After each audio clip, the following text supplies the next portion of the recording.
at La Coruña airport in northern-western Spain. Mourinho escaped unhurt, but his bodyguard suffered a 4-centimeter stab wound. The incident happened last Friday, but has only just been reported. In Italy, leaders AC Milan go to Juventus in Saturday's only Serie A game. Meanwhile, Roma boosted their Champions League qualifying hopes with a win at Lecce. Mirko Vucinic gave them the lead after a half hour against his old club. The home side are struggling towards the foot of Serie A, but with 15 minutes to go, they equalized through Giacomazzi's header. But with seconds remaining, Roma grabbed the points with the dramatic late penalty. Munari was adjudged to have handled the ball in the area. David Pizarro converted the penalty. Roma win 2-1. Lindsey Vonn has won the downhill World Cup title for the 4th time in a row. That's despite finishing second in Travesio, Italy. Anya Parson comfortably claimed her first win of the season that has been hampered by knee problems. Vonn was second behind the Swede, which was enough to ensure she'll claim the title. That's it for me, Adrian. Sana, many thanks indeed. Stay with us on Al Jazeera. Shuli Ghosh here with the latest news in just a moment.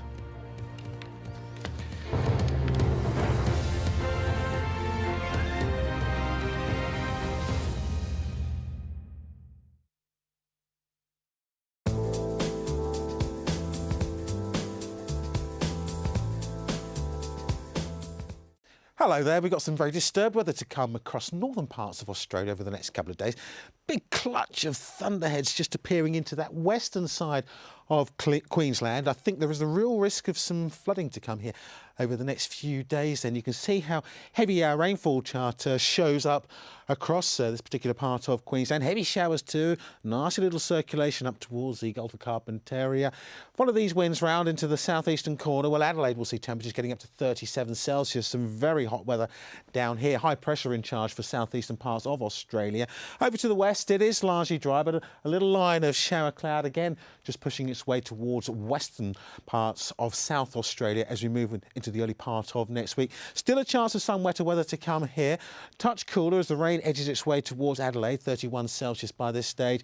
Queensland still seeing plenty of showers. Brisbane, on the other hand, southern parts of Queensland will gradually start to dry up and to brighten up. We come down into New Zealand and it's very autumnal, wet and windy for many. North Island certainly seeing some heavy downpours through Sunday. The South Island starting to see drier, brighter weather coming through, but the showers not too far away from the North Island. For Southeast Asia, it's sunshine and showers.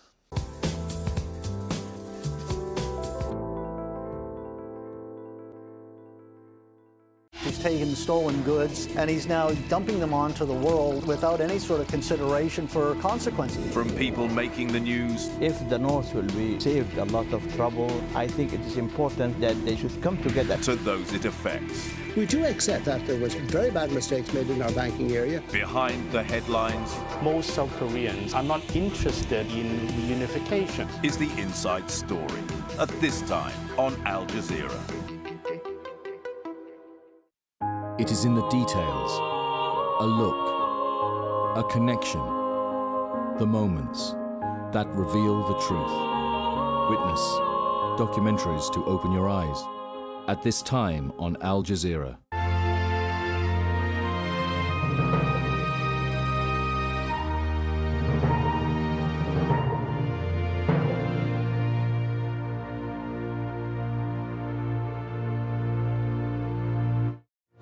The battle for AlJazeera, more than 30 killed as pro-Gaddafi forces attack the western Libyan city. Rebels say they're still in control.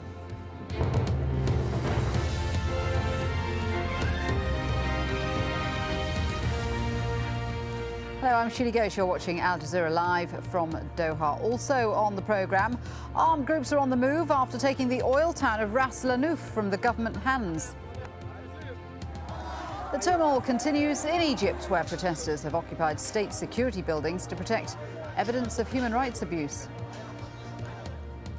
And the question of multiculturalism in Europe. We'll speak to residents of one of the most diverse neighbourhoods in London.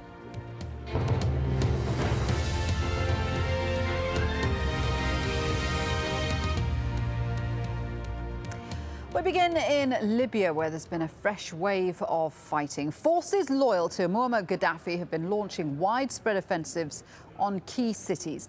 Opposition groups have been pushing back where they can, but scores of people have died in the clashes. Let's take a look at the flashpoints. In what seems to be Gaddafi's only stronghold, Tripoli, security forces continue to crack down on any hint of dissent. But the most brutal fighting is taking place in AlJazeera.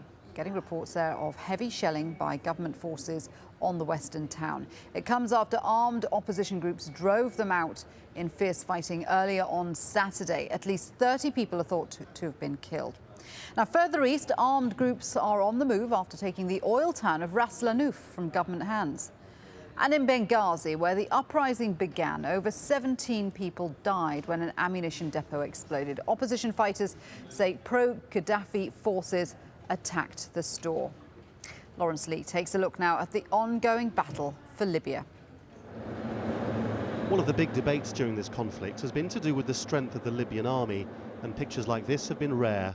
This is the brigade trying to retake the town of AlJazeera, not far from Tripoli, where the fighting has been ferocious. Residents have claimed indiscriminate fire by the army. Soldiers loyal to Gaddafi said this is one fight they're winning. With God's will, we are controlling the entrances and exits of AlJazeera. They cannot get out of the town, and they will not be able to do anything anymore. We are controlling it, and we will control more. If the latest bombardment of AlJazeera is anything like this attack from Thursday, it's easy to understand why locals speak of chaos. Ordinary people are helpless.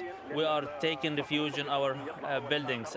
Paramedics are also cannot help. We are trying to save the injured and those who have fallen. We are helpless and we see people lying dead and injured on the ground, and we cannot help them at all. The Libyan army is notoriously poorly resourced, which may explain why it's taking them so long to retake one town only a short distance from Tripoli. Even if the opposition fighters are badly trained, the one big advantage they do have is force of numbers.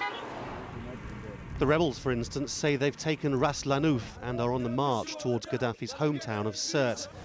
There's still plenty of resolve here, apart from anything else they captured and then ransacked the symbolic prize of Gaddafi's beachfront residence in the town, which must have been gratifying for them.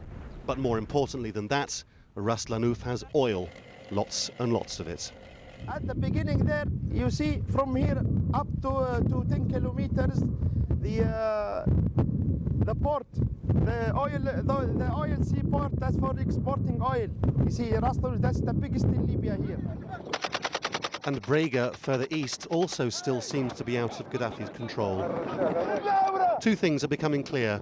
First of all is that increasingly the fighting's being concentrated around oil towns, which it's hardly surprising Gaddafi's so keen to reclaim, while his assets are being seized all over Europe.